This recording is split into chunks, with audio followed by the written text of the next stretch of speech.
हो गया। चलिएगा, ध्यान दीजिएगा, आज हम लोग चलेंगे ज्योग्राफी, यानी कि इंडियन ज्योग्राफी चल रही है कि नहीं। और टॉपिक नंबर आपका हो जाएगा भारत का भौतिक स्वरूप, टॉपिक नंबर 3। और इससे पहले भी हम लोग टॉपिक नंबर 3 का कुछ क्वेश्चन कर चुके थे, है कि नहीं। और उसी में का बचा हुआ भाग जो है से आगे हम लोग आज करेंगे।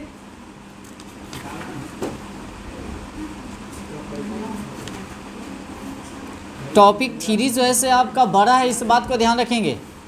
चलते हैं हम लोग सेशन को क्या करते हैं, स्टार्ट करते हैं अच्छे से। माने आप लोग क्या कीजिएगा, याद करे चलिएगा। चलिए, क्या कहता है, विस्तृत यानी कि मध्य प्रदेश एवं महाराष्ट्र राज्यों में, इसका बैक जाना पड़ेगा कुछ। सतपुरा क्या है आपका। अच्छा, पठार के बारे में पढ़े थे क्या। पठार अभी बचा ही हुआ है ना, कितना से चलना है, 4 पॉइंट समथिंग।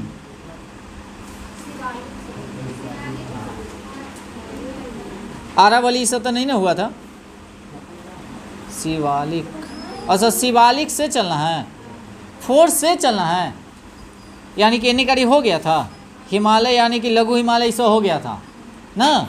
चलिए तो आगे चलते हैं। देखिएगा, शिवालिक से चलना है। कथी से चलेंगे, शिवालिक अर्थात निम्न या बाह्य हिमालय के बारे में चलना है ना। इससे पहले 3 गो हिमालय के बारे में हम पढ़ा चुके थे। टोटल हिमालय की संख्या कितनी होती है, 4, आप लोगों को पता ही होगा।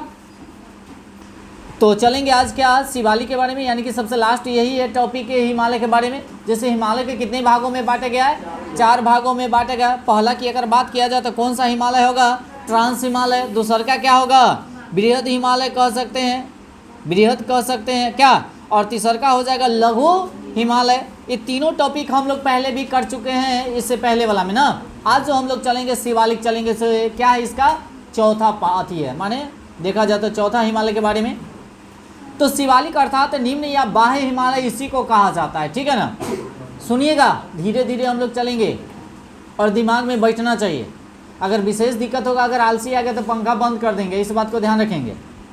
यह हिमालय का नवीनतम भाग है, तो कहेगा से हिमालय का नवीनतम भाग कौन सा है, शिवालिक है। कौन है, शिवालिक। याद करे चलेंगे तो कहेगा हिमालय का नवीनतम भाग कौन है, शिवालिक है।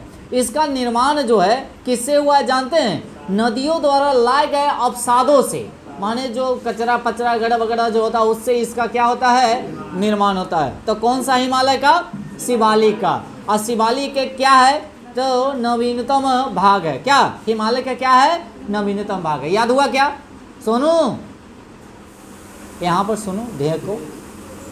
तो कहेगा हिमालय का नवीनतम भाग कौन है बताइएगा, शिवालिक है। और इसका निर्माण किससे हुआ है, तो नदियों द्वारा लाए गए अवसादों से जो जमा हो जाता है उससे, यानी कि शिवालिक का क्या हुआ, निर्माण हुआ है। यह पोतवाड़ बेसिन एवं तीस्ता नदी के मध्य विस्तृत है। और शिवालिक एक लघु हिमालय के बीच, समझ रहे हैं ना, शिवालिक जो है, शिवालिक एवं लघु हिमालय के बीच कई घाटियाँ हैं। अगर कहता है शिवालिक और लघु हिमालय के बीच में कितनी घाटियाँ हैं, तो बहुत सारी घाटियाँ हैं, है ना। याद रखेंगे, जिसमें पश्चिम में कौन है जानते हैं, दून। जैसे देहरादून जितना भी पड़ता है इसी के अंतर्गत आता है। उसके बाद कहता है द्वार, इससे तो हमको लगता है पढ़ैले है, द्वार नहीं पढ़ा है, द्वार यानी कि कौन, याद रखेंगे, दून के मतलब देहरादून और द्वार का मतलब होता है हरिद्वार। ये जितना भी है ये दोनों यानी कि शिवालिक और लघु हिमालय के दोनों के मध्य है। मध्य के मतलब क्या, बीच में है। निचली यानी कि भाग को यानी कि तराई कहते हैं। और इसकी औसत ऊंचाई जो है 900 से लेकर 1200 मीटर है ना। अगर कहता शिवालिक के निचले भाग की को हम लोग क्या कहते हैं, तराई।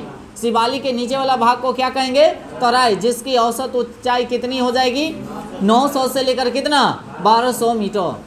अब आगे चलते हैं। देखिए आप लोग हमको बुर्बक समझ रखे ना, इसे सब पढ़े ले, कुमारी, नेपाल, असम, हिमालय सब पढ़े ले हैं। तैयो हमको आप पढ़वा रहे हैं।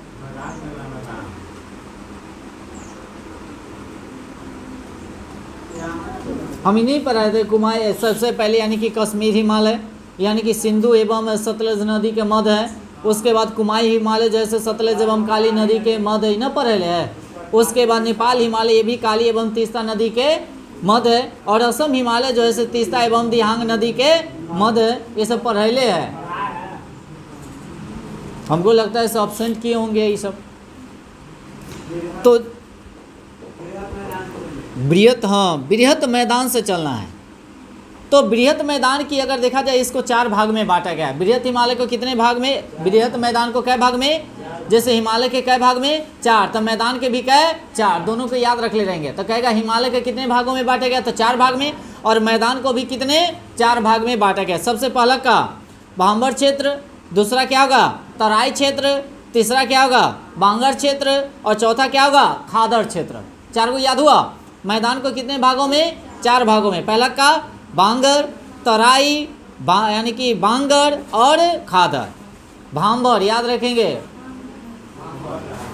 क्या हुआ, अच्छा आगे आजे। अब आते हैं भाबर यानी कि क्षेत्र की बात। भाबर हिमालय से लगा हुआ एक क्षेत्र है जिसका निर्माण बड़ी चट्टानों से होता है। यानी कि भाबर जो है हिमालय से लगा हुआ एक कथी है क्षेत्र है जिसका निर्माण क्या चीज़ से, बड़ी चट्टानों से होता है। यहाँ पे होता है कंकर पत्थर यानी कि प्रधानता होती है। जैसे कंकर जितना भी होता है सब इसी क्षेत्र में पाया जाएगा, है ना। पत्थर भी जो है इसी क्षेत्र में पाया जाएगा। अब आगे चलते हैं, सुनिएगा। यह क्षेत्र अत्यंत संकरी पट्टी में विस्तृत होती है जिसकी चौड़ाई कितना होगा जानते हैं, 7 किलोमीटर। क्या किलोमीटर, 7 किलोमीटर से लेकर 15 किलोमीटर होगा। और यहाँ नदियाँ अदृश्य हो जाती है, माने अदृश्य के मतलब दिखाई नहीं देती है ना। पानी अगर जन्ने तने से नीचे में अगर चल जाएगा पहाड़ उहाड़ के तो पानी नदी थोड़े दिखाई देगा। अब आते हैं तराई। क्या है तराई, यह जो है भाबर के दक्षिण में स्थित 20 से 30 किलोमीटर की चौड़ी पट्टी वाला और घने जंगलों से यह दीक्षित यानी कि है, क्योंकि यहाँ वर्षा अधिक होती है। यहाँ पर वर्षा क्या होती है, तो कहेगा सबसे ज़्यादा वर्षा कहाँ होती है, तराई प्रदेश में या तराई क्षेत्र में कह सकते हैं क्या। उसके बाद और यहाँ पर जंगल भी सबसे ज़्यादा है ना। उसके बाद आगे यानी कि बांगर आते हैं। बांगर यानी कि पुरानी जलोढ़ मिट्टी को ही हम लोग क्या कहते हैं, बांगर। और नयका जो मिट्टी होता है उसको खादर, याद रखेंगे। खादर नयका को हम लोग क्या कहेंगे, खादर। और पुरनका मिट्टी को बांगर। बांगर पर खेती करना माने दिक्कत होता है, और खादर पर आप खेती कर सकते हैं, माने कि चट्टान उट्टान के रूप हो जाता है बांगर। और खादर जो होता है जिसमें मिट्टी की मात्रा रहती है। तो बांगर जो होता है पुरानी जलोढ़ मिट्टी को, अगर कहते हैं जलोढ़ मिट्टी को कितने भागों में बांटेगा, 2, खादर एगो बांगर। खादर किसको कहा जाएगा, तो न्यू मिट्टी जो नया जो मिट्टी रहता है उसको। अब बांगर के मतलब होता है बज्जर, पुराना मिट्टी। या बज्जर जो होता है उसी को क्या कहा जाता है, बंजर। माने ऊपर खेती करना नामुमकिन है क्या। तो पुरानी जलोढ़ मिट्टी से निर्मित उच्च भूमि को बांगर कहते हैं। इस क्षेत्र की यानी कि मृदा में रेत एवं कंकड़ की प्रधानता होती है। सबसे ज़्यादा क्या रहेगा, रेत और कंकड़। तो उसमें कैसे, जब मिट्टी रहबे नहीं करेगा तो कोई भी खेती माने किया ही नहीं जा सकता है। पहाड़ चट्टान उट्टान के अकॉर्डिंग ही आ जाता है ना। उसके बाद आगे चलेंगे। बांगर में गेहूं, कपास एवं अन्य फसलें भी पैदा होती है, इस बात को ध्यान रखेंगे। माने सब नहीं होगा, बाकी बांगर में यानी कि क्या, गेहूं। अपवाद में याद रखेंगे गेहूं कपास, गेहूं और क्या कपास, एवं कई माने और फसलें जो है इसमें पैदावार होती है। खादर की बात किया जाए, यह प्रतिवर्ष बाढ़ों के दौरान मृदा की नई परत जम जाती है। जैसे बाढ़ द्वारा लाई गई मिट्टी को हम लोग क्या कहते हैं, खादर, जिसमें फसल अच्छा होता है, इस बात को ध्यान रखेंगे। यह बाढ़ के मैदान को खादर कहा जाता है। इसे यानी कि सघन यानी कि खेती या आबादी वाले क्षेत्र में ही पाया जाता है, माने खेती इस पे माने करना संभव है। अब आते हैं प्रायद्वीपीय पठार।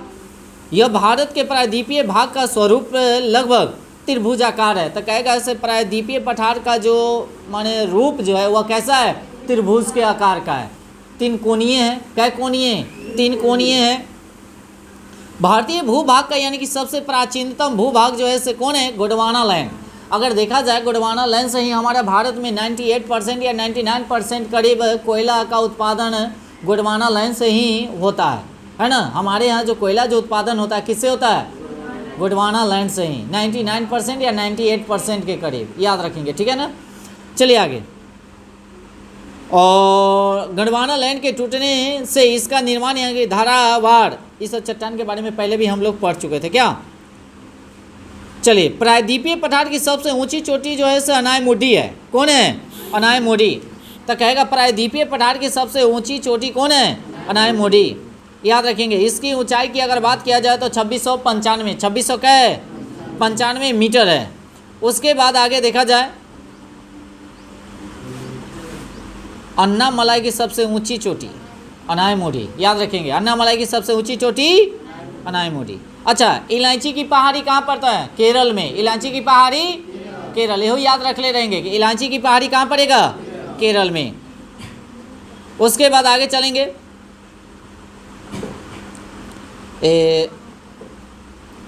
प्रायद्वीपीय पठार, इनके प्रमुख उपभाग होते हैं। पश्चिम में मालवा का पठार, उसके बाद दक्षिण में दक्कन का पठार, और पूर्व में छोटा नागपुर का पठार, याद रखेंगे। तो कहेगा से प्रायद्वीपीय पठार के यानी कि उप विभाग है, माने उप विभाग के मतलब ऐसे 3 भागों में बांटा गया है। तो कहता पश्चिम में कौन सा पठार पड़ेगा? मालवा का पठार। पश्चिम में कौन है? मालवा का पठार, है ना। उसके बाद दक्षिण में कौन है? दक्कन। तो देखो दक्षिण तो दक्कन, याद रहता, दक्षिण दक्कन, तनिक मिलता जुलता लगता है, दक्षिण दक्कन। और पूर्व में हो जाएगा छोटा नागपुर का पठार, जो ही पड़ेगा झारखंड उत्खंड में पड़ जाता है क्या। अब आगे चलते, प्रायद्वीपीय पठार की प्रमुख पर्वतमाला के बारे में। जैसे देखिएगा अरावली श्रेणी, कौन श्रेणी? यह गुजरात के, कहता अरावली श्रेणी कहाँ पड़ेगा? गुजरात में। कहाँ पड़ेगा? माने लेकर राजस्थान तक ले जाता है। पहले स्टार्टिंग होगा गुजरात से, तब जाता है राजस्थान तक, याद रखेंगे। तो यह जो है गुजरात से लेकर पालनपुर से लेकर यानी कि राजस्थान एवं हरियाणा से होकर दिल्ली तक यानी कि फैला हुआ है। तो कहता है अरावली जो है कितने क्षेत्र में फैला हुआ है? 3-4, पहले का गुजरात, राजस्थान, उसके बाद हरियाणा और दिल्ली, 4 को याद रहता है। जिसमें से सबसे ज़्यादा अगर देखा जाए तो राजस्थान में है, सबसे ज़्यादा राजस्थान का क्षेत्र में ही फैला हुआ है। कौन? अरावली, याद रखेंगे। अगर चारों में से सबसे पहले का तो सबसे ज़्यादा किस क्षेत्र में? तो राजस्थान में। शुरू हुआ कहाँ से? गुजरात से। गुजरात होए तो राजस्थान होए तो इसी कहाँ हरियाणा होए तो दिल्ली तक, यानी कि पूरा क्या है? फैला हुआ है। लंबाई इसकी अगर देखा जाए 800 किलोमीटर। कैसो किलोमीटर? ये सब पूरा शुरू से देखा अंत तकला देखा जाए तो टोटल कितना किलोमीटर? 800 किलोमीटर। किसका? अरावली, याद रखेंगे। इसका निर्माण जो है से कौन काल में हुआ था जानते हैं? कैरेबियन, क्या हो जाएगा? कैरेबियन काल में हुआ था। यह भारत की सबसे प्राचीन एवं विश्व की प्राचीनतम पर्वत श्रेणी में से एक है। हाँ जी,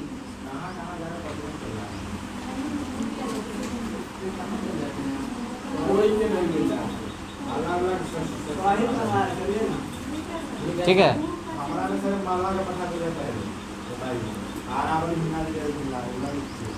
होता है। चलिए, अब ये अगर कहेगा, सुनिएगा ना, अगर कहेगा से सबसे प्राचीनतम पर्वत श्रेणी कौन सा है? अरावली। कौन है? अरावली, याद रखेंगे। इसकी सबसे ऊंची चोटी कहता गुरु शिखर। ये क्वेश्चन पूछा जाता है, कहता अरावली की सबसे ऊंची चोटी गुरु शिखर, याद रखेंगे। इसकी अगर ऊंचाई की अगर बात किया जाए 1722, याद रखेंगे, मीटर में। क्या चीज़ में? तथा दिलवाड़ा का यानी कि 1442 मीटर, और शेर का हो जाएगा 1597 मीटर, एवं कहता जरगा का हो जाएगा कितना? 1431 मीटर। और राजस्थान में इसकी अन्य प्रमुख चोटियाँ भी है। तो यानी कि राजस्थान में इसका विस्तार ज़्यादा है, तभी तो और माने चोटियाँ कहा जाता है। ये अन्य चोटी हो गया। तो कहता अरावली की कुछ चोटी का नाम बताइए। गुरु शिखर, एक दिलवाड़ा, सेन, और उसके बाद जरगा, इस सब जो है इसी का क्या है? चोटी। बाकी अगर कहता अरावली की सबसे ऊंची चोटी जो है गुरु शिखर है। सबसे ऊंचा वाला कौन है? गुरु शिखर। यही आपसे क्वेश्चन पूछेगा और दूसरा नहीं पूछेगा। 1722 अन्य चोटियाँ भी है। पश्चिम में लूनी नदी तथा पूर्व में बनास नदी निकलती। क्वेश्चन पूछा जाएगा, पूछा क्या जाएगा, ऐसे क्वेश्चन पूछेगा एकदम। भी इसको करिएगा, आरावली के अगर कहेगा आरावली के कहाँ पश्चिम में, आरावली की पश्चिम में, आरावली के यानी कि अति के पश्चिम में क्या लूनी, और उसके बाद पूरब में कहेगा तब बनास नदी निकलती है। तो कहता आरावली के पश्चिम से कौन सी नदी निकलती है, लूनी, और इनमें से कहेगा तो पूरब से बनास। याद हो गया, पश्चिम से लूनी और पूरब से बनास, पूरब से बनास और पश्चिम से लूनी, और बीच में क्या है आरावली, बीच में क्या है आरावली। तो आरावली जो एक पर्वत है उसके पश्चिम में कौन सी नदी, और पूरब से कौन नदी निकलता, हाँ याद हो गया होत, बनास यानी कि बनास नदी निकलती है। लूनी नदी जो है से कच्छ के रण में जाकर क्या हो जाती है, विलीन हो जाती है। और कच्छ के रण कहाँ पड़ेगा, अभी को बात जानते हैं, ये दलदली जगह में हाँ रहता है, दलदली भाग में पाया जाता है, कभी दलदली में, है ना। यही है जो माने सबसे छोटी माने इसकी लंबाई है, ये नदी के लूनी नदी की लंबाई बहुत ही छोटी है, याद रखेंगे। ये ज़्यादा राज्य में होकर थोड़े जाता है जी, यानी कि निकला कहाँ से, गुजरात से, और उन्हीं जाकर बेचारा क्या हो जाता है, विलीन हो गया कि नहीं हो गया। तो कहता से आरावली पर्वत जो है उसके पश्चिम में लूनी और पूरब में हो जाता बनास। याद हो गया। आरावली की सबसे ऊंची चोटी गुरु शेखर जो 1722, याद हो गया। इतना ही क्वेश्चन ज़्यादा पूछेगा, इससे ज़्यादा इससे पूछने वाला नहीं है। उसके बाद आगे चलेंगे, हाँ 4 गो राज्य वाला याद रख ले रहिएगा, गुजरात, राजस्थान, हरियाणा और दिल्ली, टोटल मिलाकर क्या किलोमीटर 800, कैसो। इससे अब क्वेश्चन अब कहीं पूछेगा, अब नहीं बात माने अब छूटेगा नहीं, एकदम लगाइएगा पटाख से आगे निकल जाइएगा। अब विंध्याचल श्रेणी आते हैं, कौन श्रेणी, यह उत्तर भारत के दक्षिण भारत से ले माने अलग करती है, माने कहता उत्तर और दक्षिण भारत को अलग करने वाली कौन सी श्रेणी है, विंध्याचल श्रेणी। क्वेश्चन पूछा जाएगा विंध्याचल क्या हो जाता, विंध्याचल किसको किसको, उत्तर और दक्षिण, उत्तर और दक्षिण, याद रखेंगे। दोनों को क्या करेगा, अलग करती है, तो कहेगा उत्तर और दक्षिण को अलग करने वाली कौन सी श्रेणी, विंध्याचल श्रेणी है। यह परतदार चट्टानों की बनी होती है, यह जो कैसी चट्टान से बनी होती है, परतदार चट्टानों से बनी होती है। यह विंध्याचल यानी कि भांडरे, कैमूर और पारसनाथ की पहाड़ियाँ का समूह है। कैमूर की पहाड़ियाँ मध्य प्रदेश में स्थित है। तो कहता है कैमूर की पहाड़ियाँ कहाँ हैं, मध्य प्रदेश में ही है ना। ये सब जो है से सब किसका श्रेणी है, विंध्याचल श्रेणी का है, पर्वत श्रेणी का है, याद रखेंगे। तो मैं यानी कि कैमूर भी पड़ेगा, विंध्याचल श्रेणी का ही समूह है। अब सतपुड़ा श्रेणी, कौन सतपुड़ा श्रेणी, इससे से क्वेश्चन पूछा जाता है, विंध्याचल से भी पूछेगा, अरावली से भी पूछेगा, सतपुड़ा से भी पूछेगा। यह दक्कन पठार का भाग है, यह क्या है, दक्कन पठार का भाग है। इसका अगर बात किया जाए, इसका विस्तार जो है सो मध्य प्रदेश और कहाँ, महाराष्ट्र में है। तो कहेगा से इसका विस्तार कहाँ है, मध्य प्रदेश और महाराष्ट्र राज्यों में। इस श्रेणी के उत्तरी भाग पर नर्मदा नदी, कौन नदी, और दक्षिण में ताप्ती नदी। तो कहता जे पहले तो याद रख ले रही है कथी वाला, सतपुड़ा वाला, कथी की पहाड़ी, सतपुड़ा की पहाड़ी याद रख ले रहेंगे, है ना। तो सतपुड़ा की पहाड़ी अगर ही पढ़ता है तो कहाँ कहाँ है, एमपी और कहाँ, महाराष्ट्र में। ये एगो पहले का याद करना जरूरी है। अब एक एगो उत्तर में है, एगो दक्षिण में। जैसे कहल कर कथी के आरावली के कहल कर पूरब और कथी पश्चिम में, और एक कहता उत्तर और दक्षिण, उत्तर और, ये खाली याद रखना है। सतपुड़ा में उत्तर दक्षिण पूछता, और आरावली में पूछता पूरब और पश्चिम, पूरब और पश्चिम, और सतपुड़ा में पूछता कथी उत्तर और दक्षिण, याद रखेंगे। तो अगर कहता जो उत्तर में कथी में, उत्तर में कौन सा है, नर्मदा, उत्तर में नर्मदा, और दक्षिण में ताप्ती, दक्षिण में ताप्ती, याद रखेंगे। और जानते हैं एक और बात, नर्मदा और ताप्ती दोनों जो है अरब सागर में जाकर गिरती है। इसका जो बहाव होता है से पूरब से पश्चिम की ओर होती है, ठीक है ना, याद रखेंगे। यह डेल्टा नहीं बनाती है, क्या बनाती है, एस्टूरी बनाती है, याद रखेंगे। डेल्टा नहीं बनाएगा से क्या बनाएगा, एस्टूरी, याद रखेंगे। उसके बाद दक्षिण भाग से ताप्ती नदी बहती है। यह सतपुड़ा महादेव एमपी तथा मैकाल पर्वत श्रेणियाँ का समूह है। तो कहेगा मैकाल पर्वत कहाँ पड़ता है, एमपी में। कहाँ, मैकाल के पहाड़ी कहाँ है, मध्य प्रदेश यानी कि एमपी में, याद रख ले रहेंगे। मैकाल की पहाड़ी कहाँ है, MP यानी मध्य प्रदेश क्या? अच्छा, सबसे ज़्यादा वन क्षेत्र की अगर बात किया जाए विशाल जी, ठीक है। महादेव यानी कि पहाड़ी का सर्वोत्तम शिखर कौन है? धूपगढ़। कौन है? तो कहतस महादेव, माने भोला बाबा वाला याद रख ले रही है, महादेव फंसाना है कसू।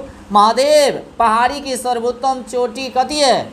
माने शिखर जो है धूपगढ़। महादेव देखिए वो इसी पहाड़ पर धूपा में एकदम तपैत रहता था उनकी पहाड़ पे। हाँ, तो धूपगढ़ी। कौन गढ़ी? धूपगढ़। कौन गढ़? इसका लंबाई कितना है? 1350। 1300 ही है। सतपुड़ा पर्वतमाला का सर्वोत्तम शिखर है ना?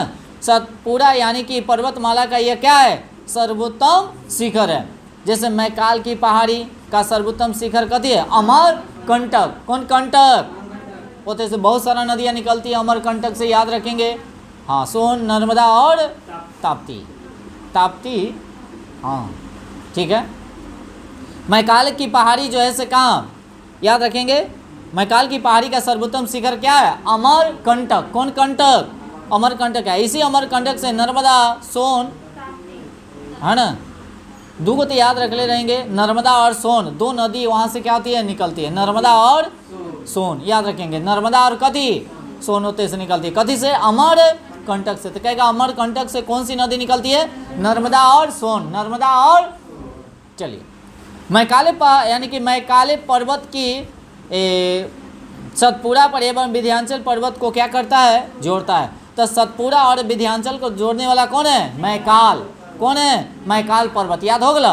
तो याद कीजिएगा, एक क्वेश्चन पूछेगा, सतपुड़ा और विंध्याचल को जोड़ने वाला को क्या कहा जाएगा? मैकाल। क्या कहा जाएगा? देखिए, तो बहुत क्वेश्चन पूछेगा, आज जो ज़्यादा क्वेश्चन पूछेगा उस पर ज़्यादा फोकस करना है, ठीक है ना। तो आज हम जो भी पढ़ाएं उसको एक बार, जो मेन क्वेश्चन आपसे पूछने वाला है उसको एक बार रिवीजन करा दे आपको। क्या? चलिए बताइएगा, आरावली श्रेणी जो है से कितने माने राज्यों से गुजरती है? तेजी से बताइए कौन कौन। ठीक है। उसके बाद अगर देखा जाए टोटल लंबाई की अगर बात किया जाए, अगर बोला जाए से इसका सबसे ऊंची चोटी कौन है? गुरु शिखर। इसकी लंबाई अगर बात आया जाए 1700। अच्छा, एक और बात बताइएगा से इनका पूरब और पश्चिम में दो नदी निकलती है। पूरब में कौन? पश्चिम में लूनी और पूरब में बनास। अब आगे देखते हैं विंध्याचल श्रेणी।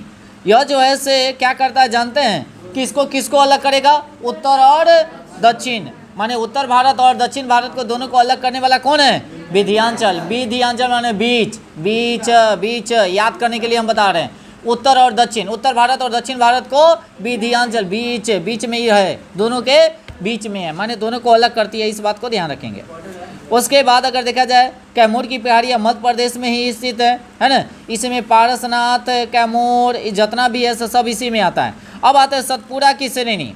यह कहाँ किस भाग का है बताएगा? दक्कन के पठार का यह भाग है। इनका अगर देखा जाए विस्तार की अगर बात किया जाए तो कहाँ कहाँ?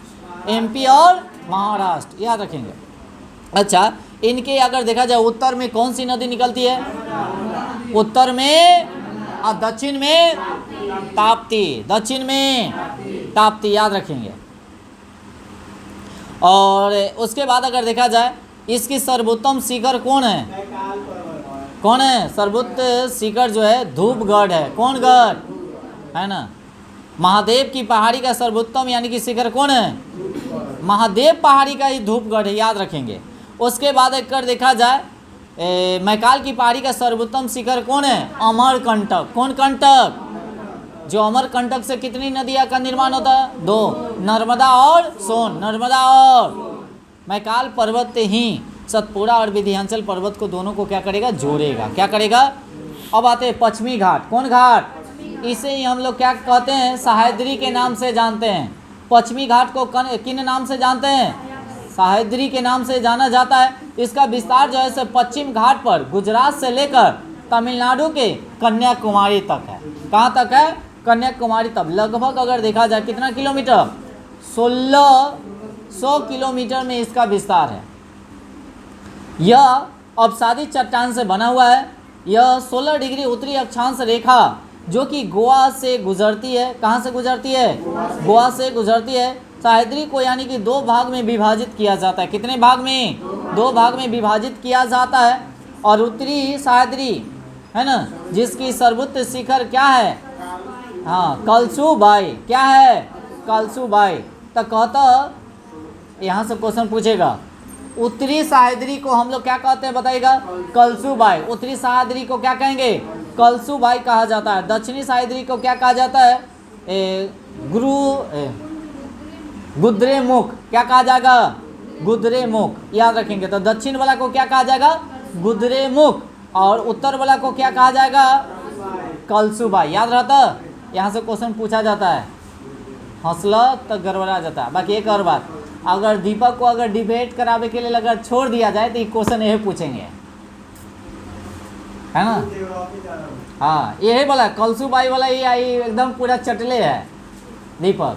चले आगे, हमको लगता है ऐसे क्यूज में कभी पूछवो किए होंगे। चलिए आगे चलें।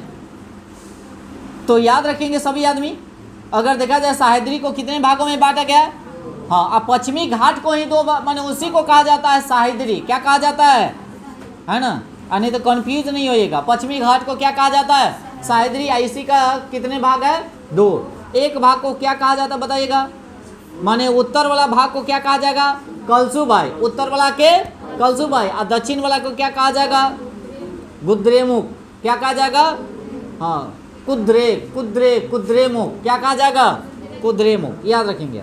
अच्छा कलसुबाई की अगर देखा जाए लंबाई की अगर बात किया जाए कितना है, 1664, और गुद्रेमुख के हो जाएगा कितना, 1892, 1800, माने इसकी लंबाई इसका ज़्यादा है ना, दक्षिण वाला के ज़्यादा, उत्तर वाला के, बाकी बहुत सारा लड़का कंफ्यूज हो जाए, उत्तर वाला के दक्षिण और दक्षिण वाला के उत्तर। 1892 कथी 1664 40 1664, कोई दिक्कत नहीं है, ज़्यादा डाटा का डिफरेंट नहीं है, दुइये गुण है, वैसा देवे नहीं करेगा, वैसा नहीं देगा। चलिए आगे, अब आते हैं आगे। देखिए महाबलेश्वर की 5 नदियाँ, महाबलेश्वर की कै नदियाँ, 5 नदियाँ, कौन कौन बताएगा, कृष्णा, बेनना, सावित्री, गायत्री एवं कोयना निकलती है। उसके बाद पुष्पगिरी की अगर देखा जाए कितनी ऊंचाई बताइएगा, 1714, और दक्षिण सह्याद्री का दूसरा सर्वोच्च शिखर जो है से है पुष्पगिरी के पास ही कावेरी नदी का क्या है, उद्गम स्थल है। अब आगे पश्चिमी घाट, इतना पश्चिमी घाट की औसत ऊंचाई की अगर बात किया जाए लगभग 1200 मीटर। केरल में इसे किस नाम से जाना जाता है, सत्य पर्वतम, सत्य क्या पर्वतम के नाम से जाना जाता है, कहाँ, केरल में।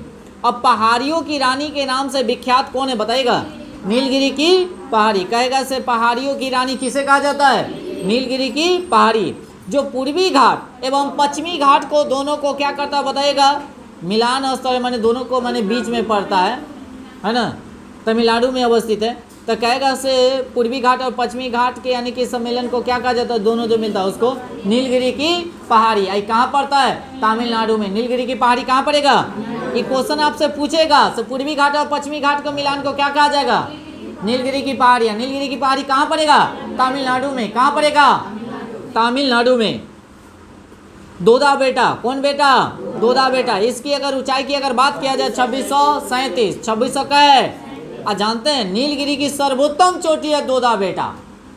तो कहता नीलगिरी की सर्वोत्तम चोटी कौन है, दोदा बेटा। याद रखेंगे, याद रहता।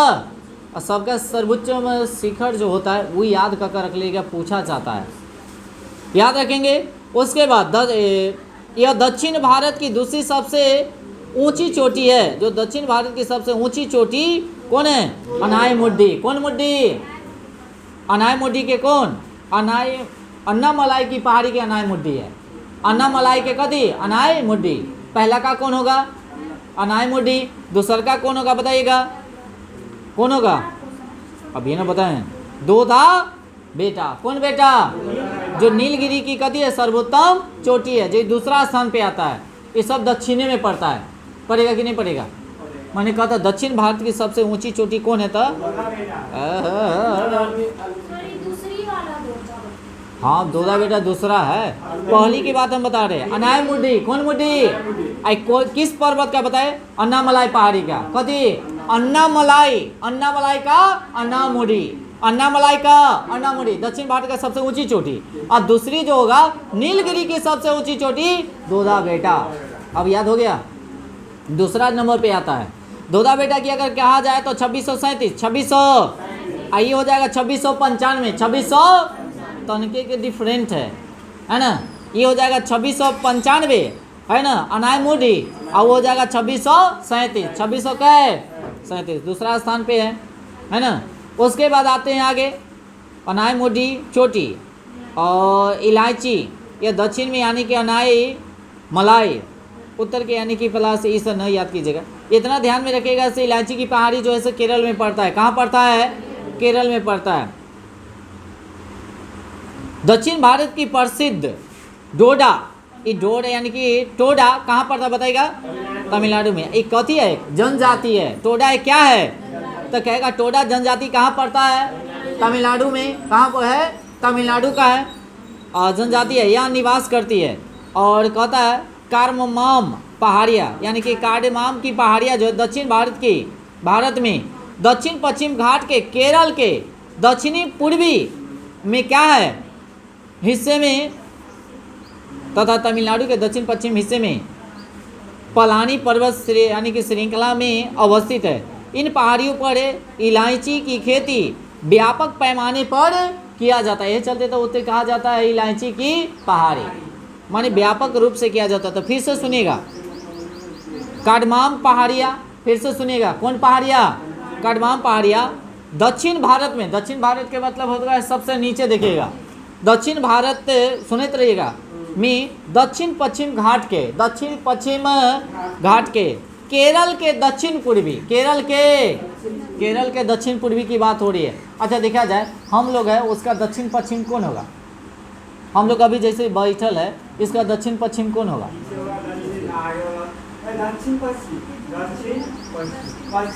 दक्षिण पश्चिम ये होता है, ये ना होता है। अरे दक्षिण ही होला है और पश्चिम ही होला है, दक्षिण पश्चिम के भाग ही ना होला है, ये दोनों वाला ना होला है। अब मेरी बात नहीं समझे। अब अगर कहते उत्तर पूर्व तो ये होले पूर्व, ये होले उत्तर, तो दोनों के बीच वाला ये वाला, वैसे ही बात कह रहा है।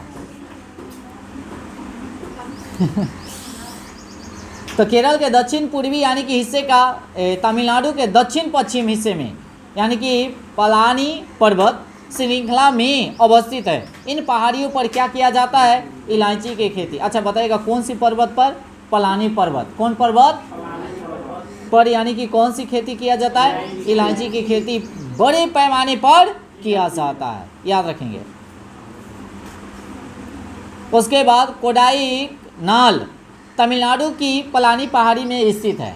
अगर कहता कोडाईकनाल जो है से कहाँ पड़ता है? तमिलनाडु की पलानी पहाड़ी में स्थित है। अब पलानी में ही याद रखेंगे सोते इलायची की खेती सबसे ज़्यादा किया जाता है, वहाँ पर भी किया जाएगा, केरल में भी है।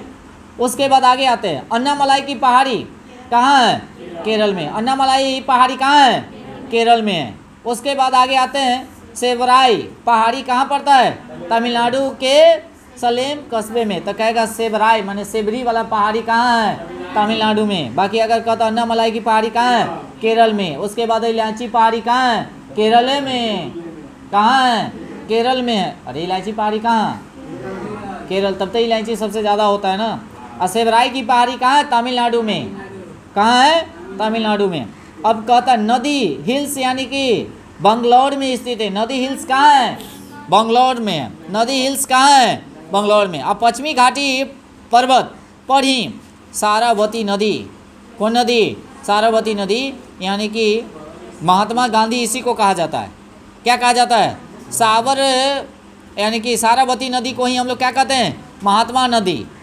महात्मा गांधी माने जलप्रपात स्थित है। यह भारत का सबसे ऊंचा जलप्रपात है, तो याद रखेंगे सारावती नदी को ही हम लोग क्या कहते हैं? महात्मा गांधी यानी कि जलप्रपात कहते हैं, है ना। और उसके बाद यह कहाँ? भारत का सबसे ऊंचा जलप्रपात है। उसके बाद धीनोधर यानी कि पहाड़ियाँ कहाँ पड़ता है? गुजरात में। कहाँ पड़ेगा? अब आते हैं पश्चिमी घाट के दर्रे और उत्तर से दक्षिण की ओर। याद हो जाएगा, टेंशन नहीं लीजिए ना। देखिएगा ये तो क्वेश्चन बहुत निकलता है, जानते हैं। और क्वेश्चन यहीं से आप लोगों का ज्योग्राफी में बनेबे करता है। अगर इस सब को अगर माने छोड़ कर जाइएगा तो पता चलेगा सब क्वेश्चन छूट जाएगा, ज्योग्राफी कुछ नहीं जानते हैं, 0 सन्नाटा हो जाएगा। अब आते हैं भोर घाट, पाल घाट, थाल घाट और सेनकोटा। अब आते हैं भोर घाट। इसकी ऊंचाई कितना है? 630। 600 क्या? अच्छा, कहाँ कहाँ ये किसको किसको जोड़ता है बताइएगा? पुणे और मुंबई को। पुणे और, तब पुणे और मुंबई को जोड़ेगा कौन? भोर घाट। मुंबई या पुणे को भोर घाट। पाल घाट कहाँ बताइएगा? कोच्चि और कैंटूर। कोच्चि और, हाँ, कोच्चि से कैंटूर को जोड़ेगा कौन? पाल घाट। कौन घाट? एक आता है थाल घाट। कौन? ये जो हो जाएगा मुंबई से नासिक। मुंबई से नासिक। देखो भोर घाट हो जाता है पुणे से मुंबई। पुणे से भोर में जब यानी कि पुणे से मुंबई, भोरे में निकलेंगे पुणे से मुंबई। पाल घाट हो जाएगा कोच्चि से कैंटूर। कोच्चि से कैंटूर। उसके बाद आगे करने गया थाल घाट हो जाएगा कथी? मुंबई से नासिक। मुंबई से नासिक। एक हो जाएगा सोनकोटा, तो ये हो जाएगा मदुरई से कथी? तिरुवनंतपुरम को क्या करता है? को जोड़ता है।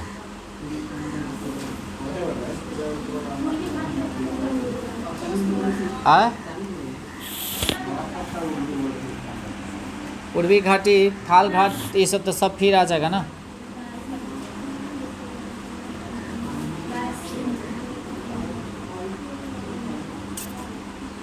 चलिए, ये पश्चिमी घाट माने घाट की यानी कि दर्रे था ये पूरा। देखिएगा पश्चिमी घाट के दर्रे क्या हो गया? 4 गो। भोर घाट, पाल घाट, थाल घाट और सेनकोटा। पूर्वी घाट की पर्वत अगर देखा जाए, इसका विस्तार जो है सो उड़ीसा की कहाँ यानी कि बंगई यानी कि नदी से यानी कि तमिलनाडु तक कुल 1131 किलोमीटर से क्या है? विस्तृत है। यह प्राचीन मोड़दार पर्वत का क्या है? अवशिष्ट रूप है। उसके बाद पश्चिमी घाट की तुलना में इसका अधिक अपरदन यानी कि हुआ है, अतः इसकी तुलना में कम ऊंचा, और इसका सर्वोत्तम शिखर जो है कहाँ? विशाखापट्टनम में स्थित है। और झिंझगरा चोटी जो 1690 मीटर ऊंचा है, और इसकी दूसरी सबसे ऊंची चोटी कौन है? अरम्मा कोंडा जो 1680 मीटर है, जो आंध्र प्रदेश में स्थित है। एवं कहता है महेंद्रगिरी जो है कितना? 1504 मीटर, जो तीसरी सर्वोत्तम क्या है? चोटी है। उसके बाद आता है रेड सैंडस, लाल चंदन के नाम से वनस्पति पूरे भारत में केवल यहीं पाई जाती है। चंदन की लकड़ी जिसको कहा जाता है ना, कर्नाटक। ये पर फिल्मों निकल है, ओ पुष्पा ना। उसके बाद गढ़ जात की पहाड़ी जो है सो उड़ीसा राज्य में स्थित है। यहाँ गोंड यानी कि जनजाति निवास करती है। तो गोंड जनजाति कहाँ? उड़ीसा में। और गढ़राज की यानी कि पहाड़िया में ये सब क्या रहता है? स्थित रहता है, निवास करते हैं। उसके बाद जेडेन यानी कि कोर्सन, यह पूर्वी घाट की कांटेदार जंगलों में पाई जाने वाली एक कथी है? जनजाति है। कांटेदार माने वहीं ज़्यादा यानी कि जंगल कथी है? कांटेदार है, और उसी में ये सब क्या रहता है? पाया जाता है। कौन? जेडान कोर्सर। जवादी यानी कि पहाड़िया, यह तमिलनाडु में स्थित है। और जवादी और शिवराय की पहाड़ियाँ पूर्वी एवं पश्चिमी घाट की सीमा पर स्थित है। बस 1-2 पॉइंट और है। अजंता की पहाड़ियाँ कहाँ है? महाराष्ट्र में। रायसीना की हिल्स कहाँ पड़ता है? राष्ट्रपति भवन के समीप स्थित है, यानी कि दिल्ली में। तो इतना ही टॉपिक रहने देते हैं क्या? इसको एक बार नहीं बल्कि जब तक यानी कि 4 बार 5 बार 10 बार जब तक नहीं पढ़िएगा ना, तब तक इसे क्वेश्चन माने। एक और बात, आप लोग क्या कीजिएगा, जिस समय पढ़िएगा ना उस समय नोट कम से कम बनवाई जरूर चलेगा, इसमें से निकाल के। और नहीं तो फिर पढ़ला के कोई मीना नहीं होगा। हम पढ़ा दिए और आप लोग पढ़ लिए, आप लोग को पता होगा सब, तक कोई एग्जाम में आते तो मार ले भाई, बाकी वैसा संभव नहीं है। जब तक इसका नोट नहीं बनेगा तब तक उपाय नहीं है। अपने से लिखना पड़ेगा, निकालना पड़ेगा इससे फैक्ट, तभी जाकर सक्सेस हो पाइएगा। ठीक है ना? और सभी आदमी थोड़ा सा क्या कीजिएगा, वीडियो को माने लाइक ज़रूर कीजिएगा और हाँ शेयर भी कीजिएगा ना, क्या रविकांत? हाँ, जो आदमी नए होंगे वो चैनल को सब्सक्राइब भी कर लीजिएगा और बेल आइकन को भी दबाना मत भूलिएगा, ठीक है ना। और लाइक ज़रूर कीजिएगा, दोस्त महिमों में भी शेयर ज़रूर कीजिएगा। ओके।